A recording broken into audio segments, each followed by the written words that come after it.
Buonasera, oggi continuo la seconda parte della conferenza che ha fatto nel 2008 alle Hawaii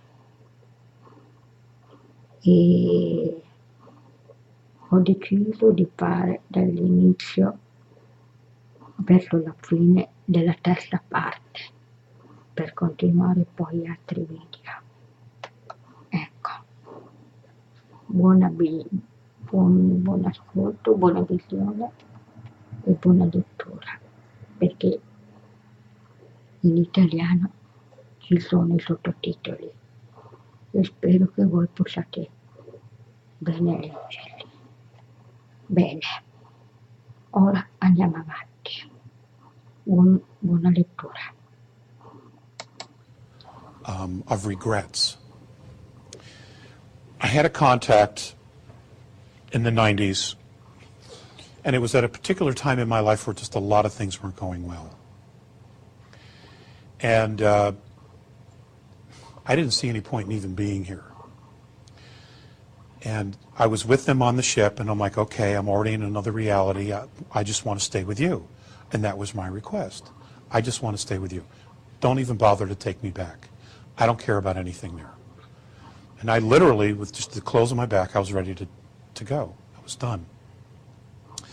Unfortunately, they were not going to allow that to happen. And I was forced to come back.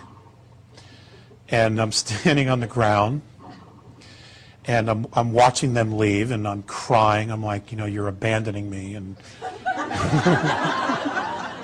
I don't want to be here.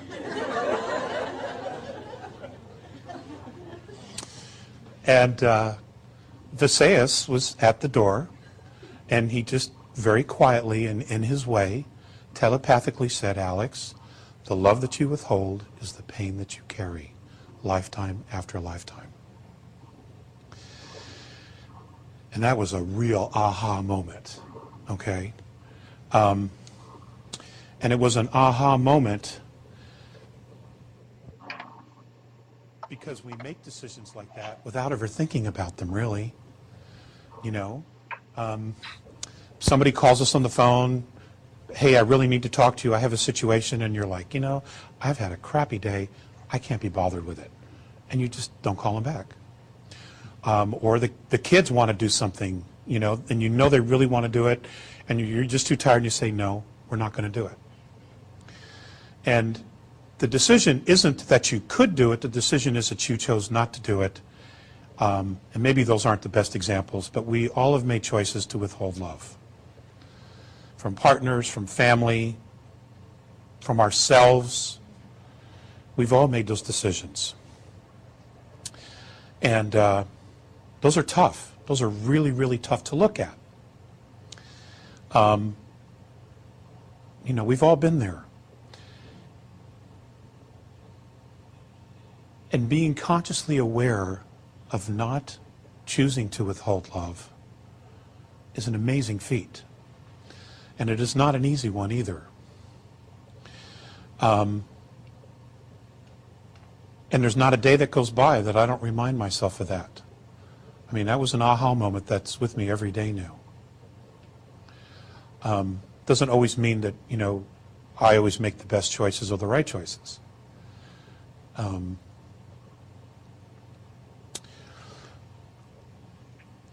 I wanted to share also with you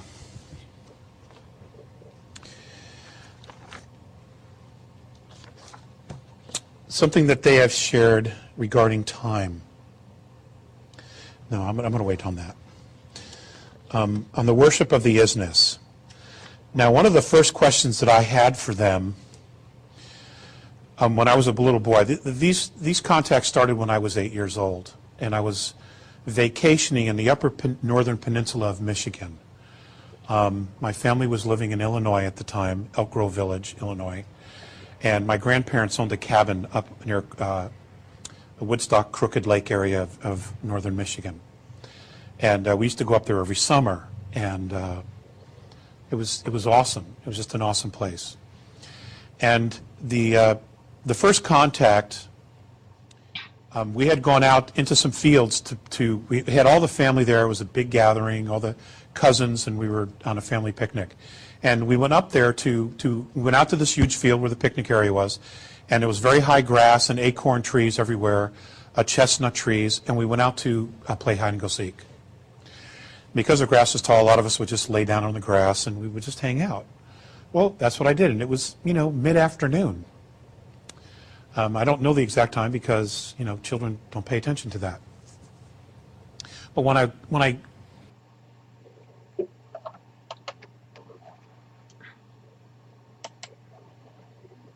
came back and I realized that I was on the ground, it was nighttime. But what had happened was I had fallen asleep, and the next thing I remember is I am on this table, and there are two gentlemen standing on either side of me, Visayas and Morine. Now what's interesting is that I had an absolute instant recognition of who they were, and I cannot explain it, other than it was a soul connection. But when you meet somebody you just know them, it was one of those. And they were very, very sensitive, they were very warm, they were very friendly. I didn't feel a moment of fear whatsoever. And I remember them helping me sit up, and I'm just looking, and well, where am I? And Visayas said, well, you are with us. And I said, well, where's that? And he said, well, you are aboard our craft. We have come back to visit you. And at that point, monitors, the walls were just like this, right here. Okay, but round, circular. There was a light in the room that I simply don't know where it came from because there were no light fixtures whatsoever. The table was just some kind of a metal table with a pad on it, except it was a different type of metal. And all of a sudden, monitors start popping out from the walls, like out of nowhere. Turns out that this is their holographic technology, all this instrumentation. And all of these things were showing me pictures of things of going on that were going on inside my body. At one point, Visayas reached under the table, pulled out something which looked like a little yarmulke. It was metallic that had a hole in the center. He placed it on my head, and instantly a monitor directly in front of me pulled out of the wall and started showing me scenes, like movie clips, except they were scenes from lifetimes.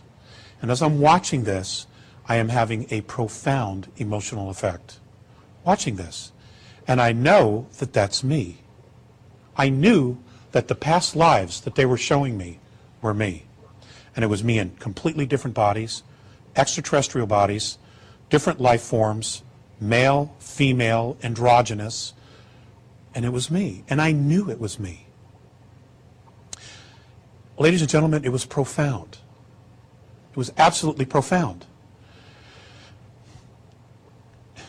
They told me that they had come back to visit because genetically, or on a soul level, I was part of them.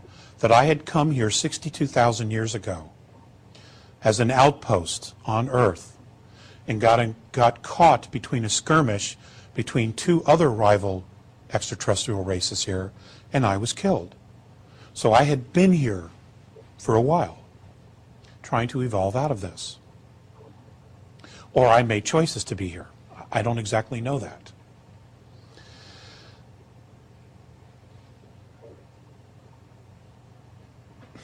Now I know I can't prove any of this to you, but it's real for me. It's totally real for me. And I share that with you because as you're exercising discernment, those of you who are here just exploring, trying to figure it out, you are soul first. Okay, the physicality is the last part of you. You are soul first. And the soul is far wiser than the body will ever be. And I know that. Okay, so that this was very real and is real for me. On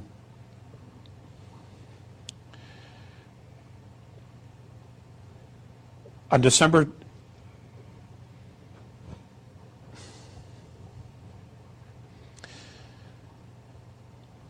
in 1993, a color sound frequency started emanating from all the black holes in the known universe.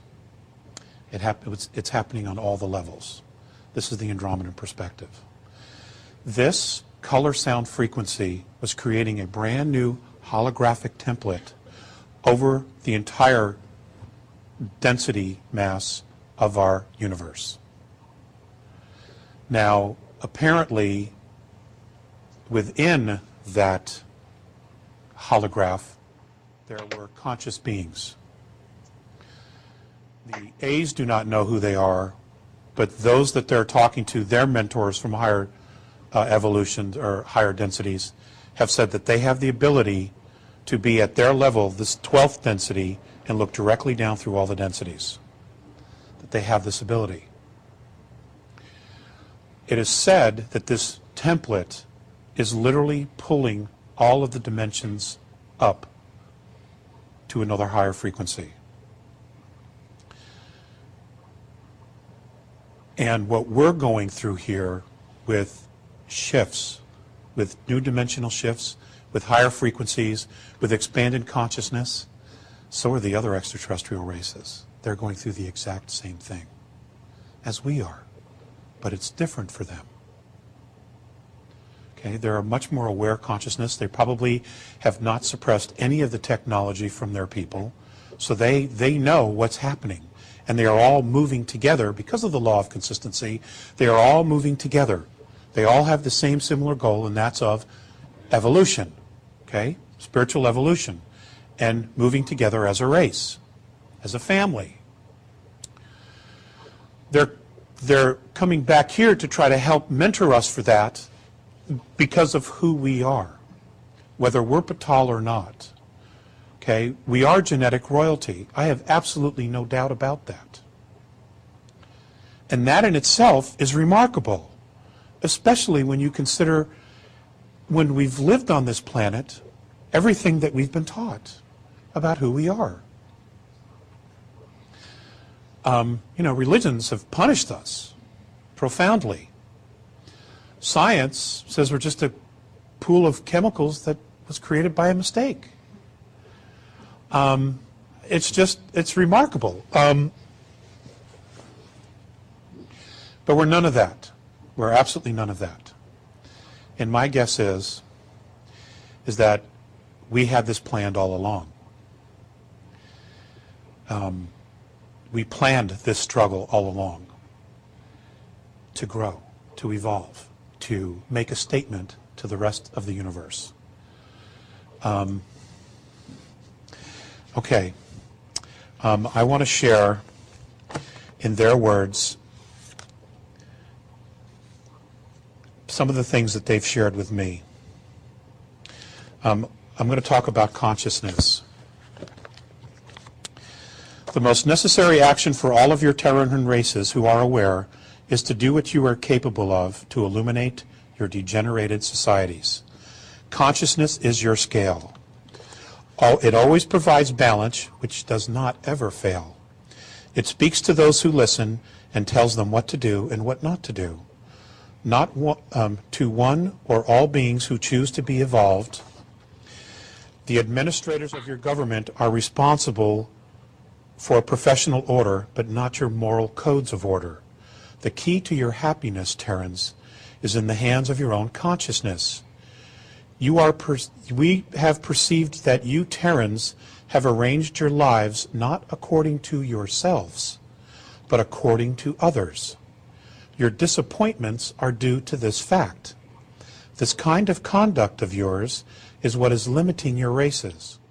Each one of you is a free soul, a free consciousness. No one is the servant or slave of anyone else, though the hidden ones would trick you to believe otherwise. Mutual respect is imperative for a healed planet and race. Our help is being extended to you if you so want it. Because of your genetic lineages to our races, we would like to be there with you during your difficult times. Today, your planet and your race destroys itself in ignorance. The goal is to recover the genuine human beings lost deep within yourselves, and try to always be at one with yourself.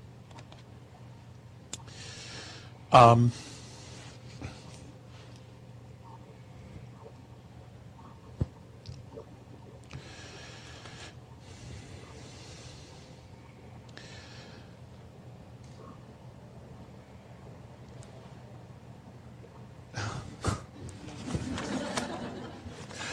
I'm really out of sorts here. Okay.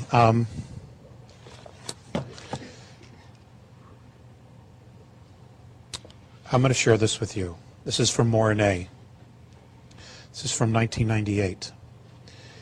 He makes reference to December 3rd, 2013. That was the original number.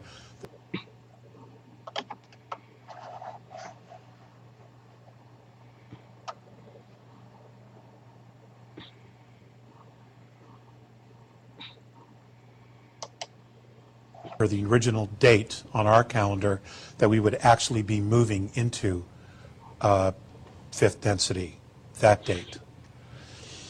All of us, regardless of our form or our dimensional growth, live in a boundless consciousness. It does appear that all things seem to revolve and evolve in cycles. Now, after the blindness of 5,725 years, you and your Terra are about to regain yourselves. It will be such an unprecedented change that it will be difficult for many to grasp their own potential. It is the turning point on your world which none of your planet's forefathers were privileged to ever experience. Can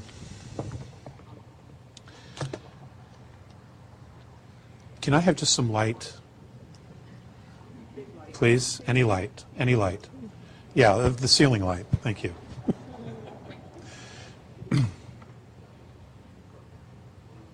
Okay, that's good. Thank you.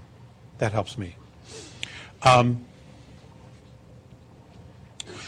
Andromeda, one of the things that they stress is creating a race of leaders. In that leadership, everyone has a responsibility to not only be a leader themselves, but to make a leader of everyone else. And in that, everybody moves together.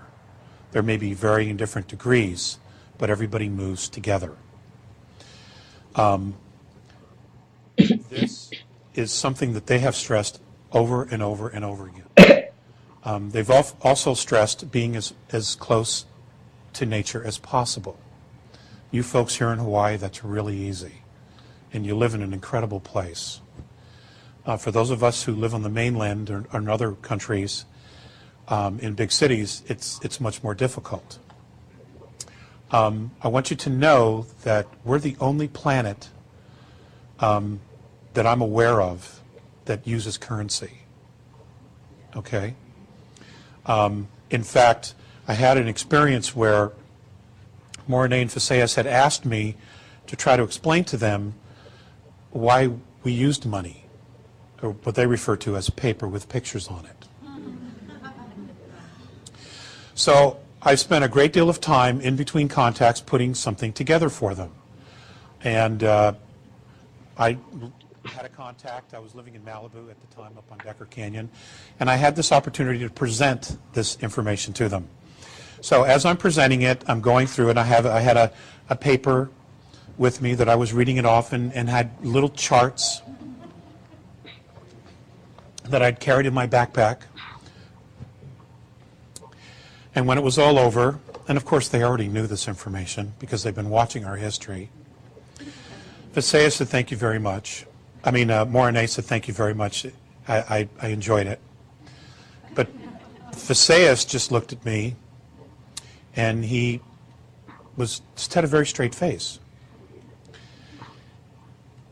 And he just said, I don't understand. And I said, well, what do you not understand? Now, Faseas was always telepathic. He never learned to use his vocal cords. He said, I don't understand why you have to live, why you have to pay to live on a planet you were born on. Why do you have to pay to live on a planet you were born on? That haunted me for many years, that statement.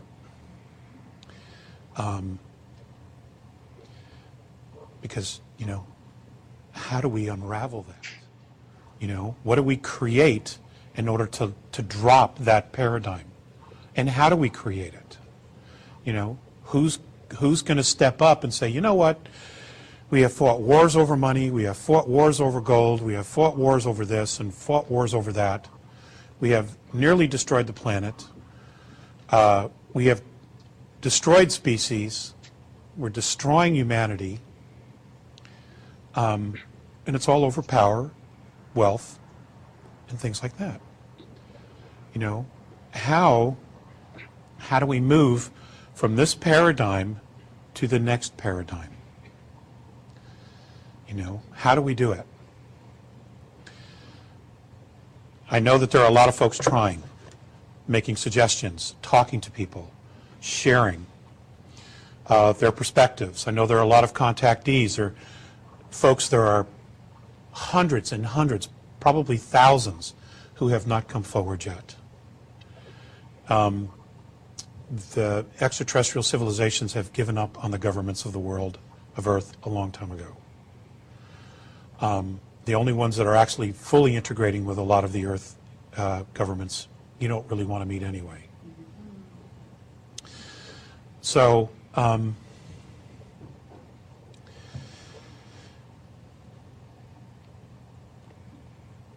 how do we find our soul again? What does it take to change the essence of a man? Is there a phrase? Is there a mantra? Is there a prayer? Is there an event? You know, what does it take to change the essence of a man or a woman? I don't have that answer, but I am asking the question, and I have been for a long time.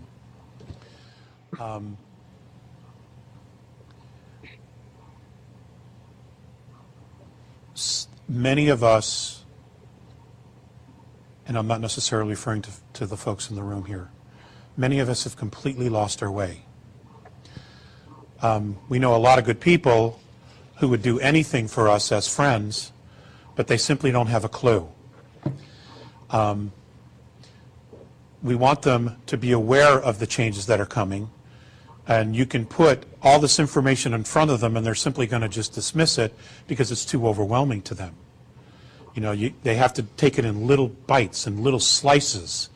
They just simply don't want to deal with it because they're so overwhelmed just trying to manage a life that already doesn't work, okay, or they're not already happy with because it's all that they know, and they're afraid to let it go because they don't have anything else to believe in, just what it is that they do every day.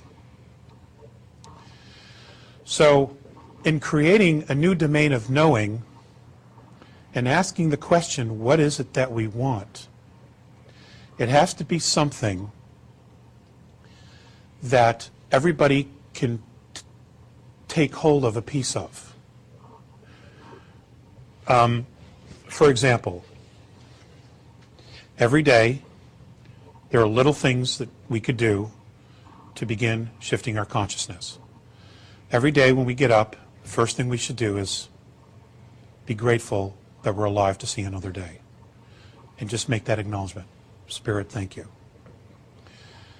Always tell your children that you love them. Every day. Tell them that you're proud of them. Always tell your wife that you love her, or your partner that you love her. Always be friendly and cordial at the office. Okay? When you hear an ambulance drive by, just say a blessing. Say, I bless whoever that's for, and that their highest good is what is achieved. Little things like that. When you walk into a room, just say, I bless this room. Little things like that make all the difference. Because it's conscious intent that every day when you do things like that, and that's all it, and those things are easy to do, all right? Is what you do is you begin to polarize. You begin to magnetize those spaces with your thoughts. And whatever you magnetize and you put out, it will come back. It will be mirrored back to you. That's why Earth is boot camp for the soul. It's because that's what it does. It mirrors our shit back to us. You know? And the more shit, the more shit. Okay? And that's why it's so overwhelming after a while.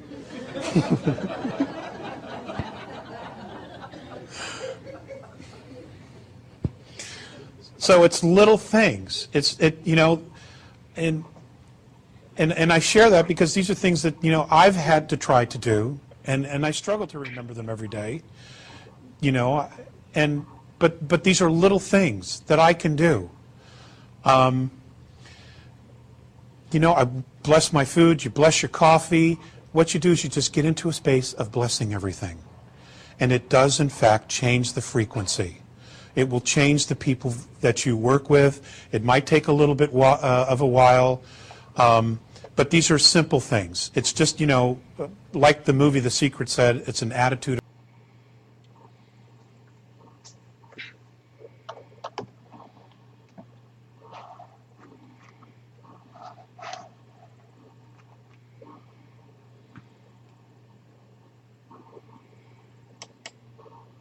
Attitude. Okay? But they're just little things that you can remember to do every day. At lunchtime, go for a walk. Don't sit in your cubicle, but go for a walk. Go outside. When you go to the bathroom, if you work in an office, when you're done, instead of going right back into your office to your cubicle, go downstairs, go outside, loop around the building, and come back in. Just give yourself a break. Just remember where you are. Don't get stuck in just being so in a rut that you forget, because it's easy. That's why we're so stuck on Earth. And the extraterrestrials, the visitations, the psychic phenomena, the paranormal phenomena, all of that stuff, ladies and gentlemen, is us. It's all happening to us because it is us. They're all reminders of who we are. All we have to do is get out of our own way. And with that, Hollywood, and Ms. Harris showed a clip. I wanted to show a clip from a movie that means a lot to me. And it's a movie called The Legend of Bagger Vance. Ecco, un attimino, blocco un attimino per dire questo. Allora, adesso lui dice che vuole fare vedere una clip di un filmino, ma in realtà qua non si vede, non si vede. Volevo appena precisare questa cosa qua. Questo lo volevo precisare. Non si vede il film, una clip di film che lui vorrebbe far vedere. A noi in questo video non lo fanno vedere. Ora vado avanti. Scusate dell'interruzione. And it's about a young man who went to war, who came back and had lost his authentic swing. He was a golfer. But the swing, authentic, is his soul. He had lost his soul in war. Now, war doesn't necessarily make people lose their soul. I've seen what it does to young men and women. But a family tragedy, car accident, death of a family, a divorce, the loss of a child, any of these things could cause one to lose their authentic swing, their soul. So what I would like to do at this moment is play this for you.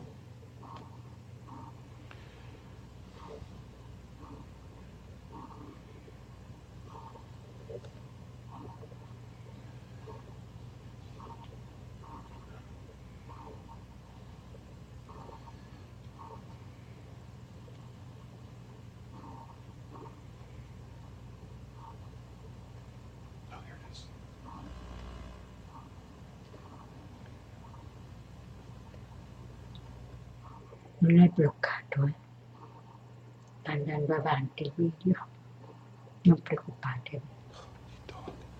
Of course it won't happen.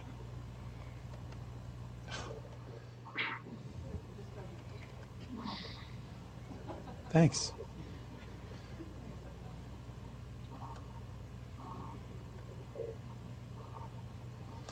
Okay. That just may not happen. Okay.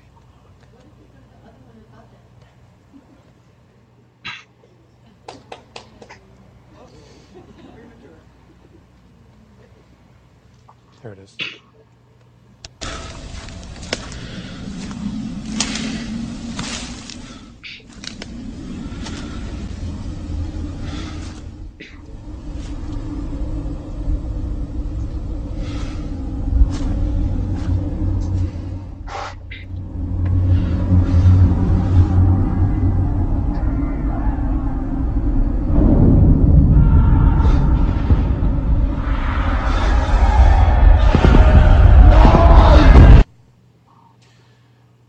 Okay.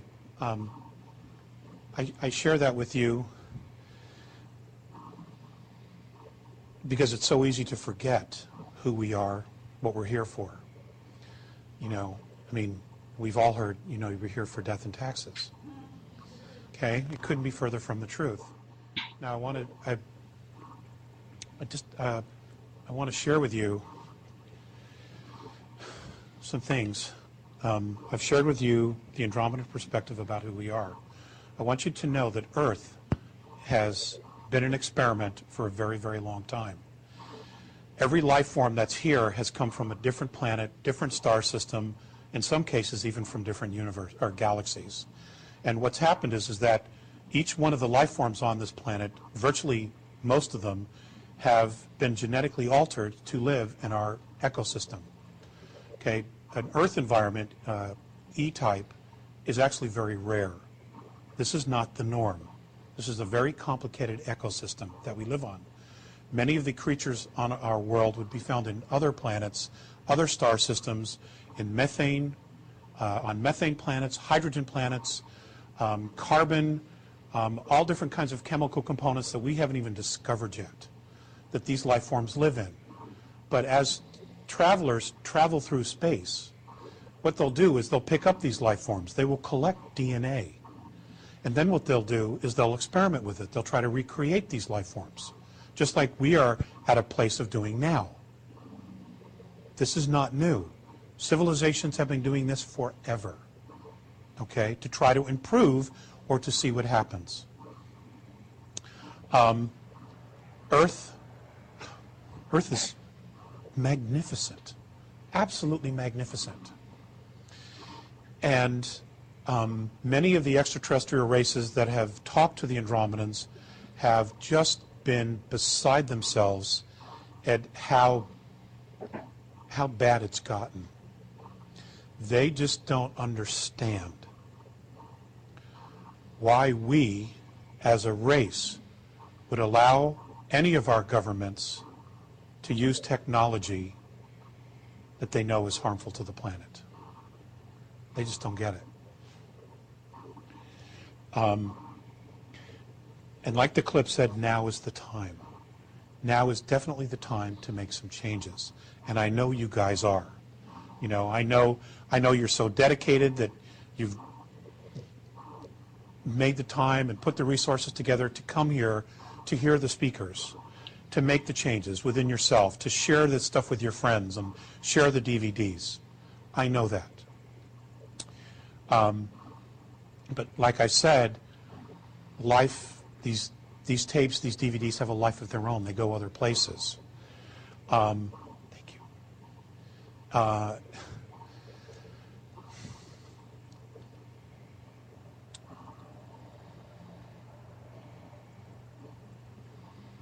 I want you to know that I am really, really proud of you.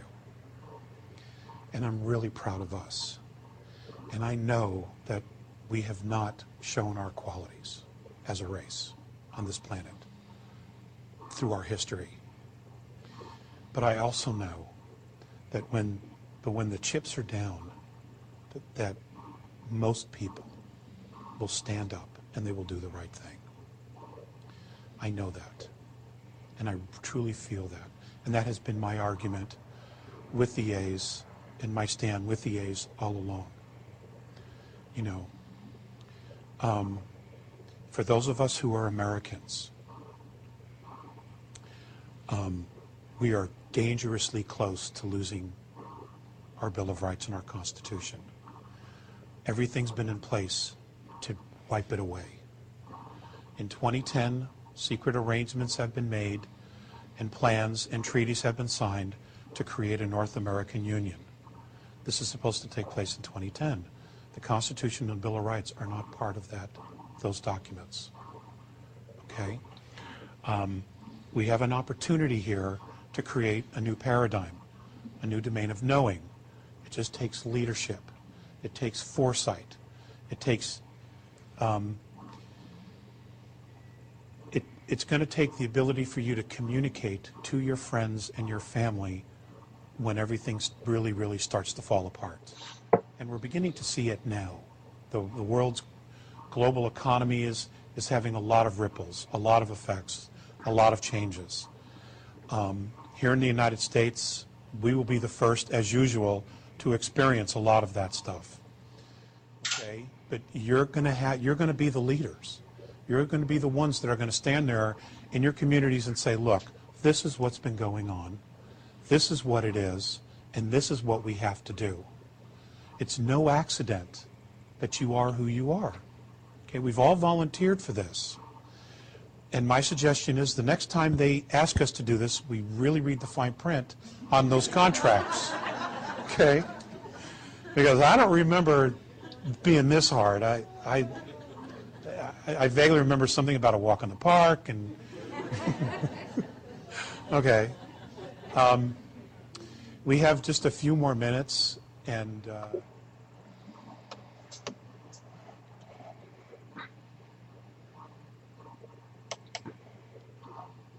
I was wondering if anybody had any questions.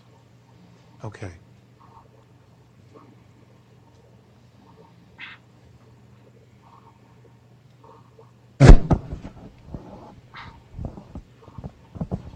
If you could speak to death, both for us and death for the Andromedans, and where and how that ties together, perhaps. Death. In the terms of the soul, I mean, we the information that's presented here, yet we go home and we have our families and hospice and people dying, and how that ties in with the process that we're going through. I mean, you spoke of lifetimes, you spoke of reincarnation. Right. That's a great question. My understanding is that in the Andromedan culture, they have reincarnation as well.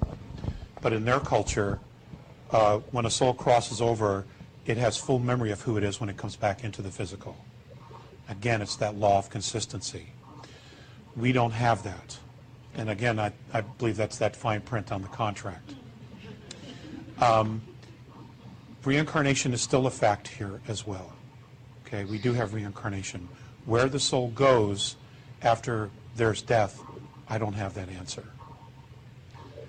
I don't have that answer. I've just got a quick joke. Yes. Oh, I'm sorry. There you are. Yeah, it's just a quick joke. Two Andromedans.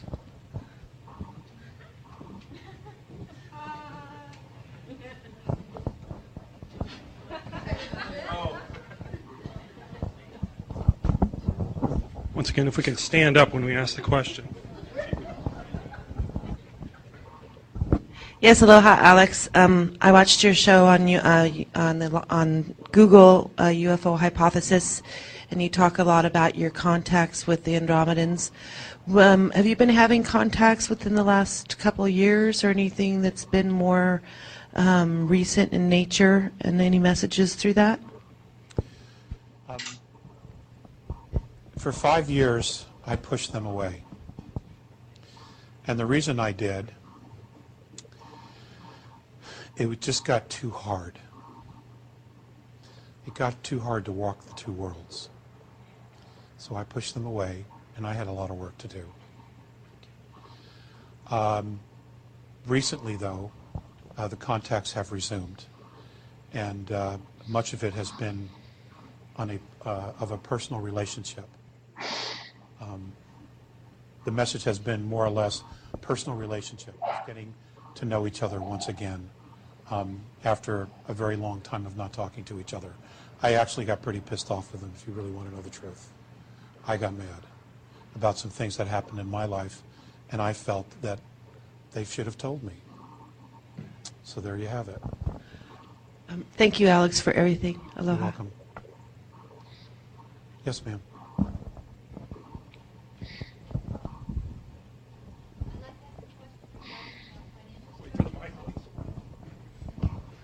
Okay, regarding the financial structures of our planet and the difference between their not needing currency, do they foresee a transition for us into that? Is that any part of the 2012 transition? What virtually all the other cultures do, that's a great question, what virtually all the other cultures do is that they have a very small government, and basically everything's managed by the people. Everything is provided, education, housing, everything that you would need to live is there. In turn for that, you participate in doing several years of learning how to grow food, horticulture, of managing livestock, dealing with nature, building machinery, building spacecraft, learning astronomy, planetary astronomy. You would participate in all of those fields, and as you're participating, and you're not only getting an education, but you're also contributing, all of your needs are met. Everything is there, and each generation contributes, and it just works out perfectly. It's almost like a utopian society. Nobody has to pay for anything. It just doesn't happen. Hi there. I'm right at the back. Oh. Hi. I have a question for you. I too have been in contact with Andromedans, and they've talked to me a bit about their society, and I was interested to know if they told you when it comes to constructing things, have they explained to you how far they go with manual construction, or whether they use thought manifestation, whether they combine energy with matter to construct places, buildings, and things like that? Actually, both. They also use holographic technology. Yeah, I thought perhaps that might be the truth, because somehow when I've been talking to them, I couldn't envisage them getting greasy, you know, making wheel bearings and things like that.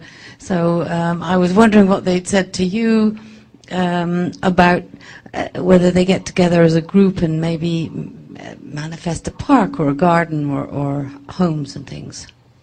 My understanding is that the park areas, all of that is created using holographic technology. If you're in this craft and you move into one of these park areas, you literally have no idea you're in a spaceship, and you would never know you were in a spaceship. Yeah. I mean, they could create a Hawaii in the middle of these motherships, and you would think you were in Hawaii. You would not know unless you consciously were aware that you had walked into the ship, walked upstairs, took in elevators, what they call elevators, what we would call elevators, to different levels, and then walked out into the park area in the spaceship as you're traveling through space. It is the most phenomenal thing I could possibly, that you could possibly experience. Yeah. It's awe-inspiring. Yeah. You know, it's just... And they're using their thoughts to bring that matter together and so it becomes solid in front of you like a flower. Yes. Yes, thank you. Yes, they magnetize thought. They magnetize space with their thought.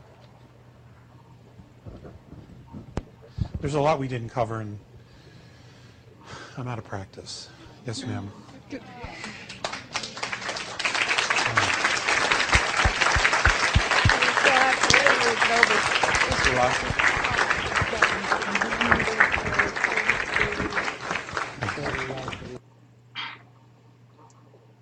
Ecco, come vedete è finita. Finito tutto. Io spero che siate stati contenti e che vi possa, diciamo, ripetere. Io ve lo ripeto ancora una volta, non so se è vero, se non è vero, questo sta a voi a decidere la vostra coscienza, la vostra consapevolezza. Dovete sapere se è la verità, se non è la verità. Lo dovete scoprire voi. Sta a voi a decidere. Io di più di così non posso fare per aiutarvi. Ok. Ora io chiudo qua, così, e la conferenza del 2008 è finita, è finito, vi mando un abbraccio, un bacio e alla prossima. Ciao, ciao, ciao, ciao. Ciao.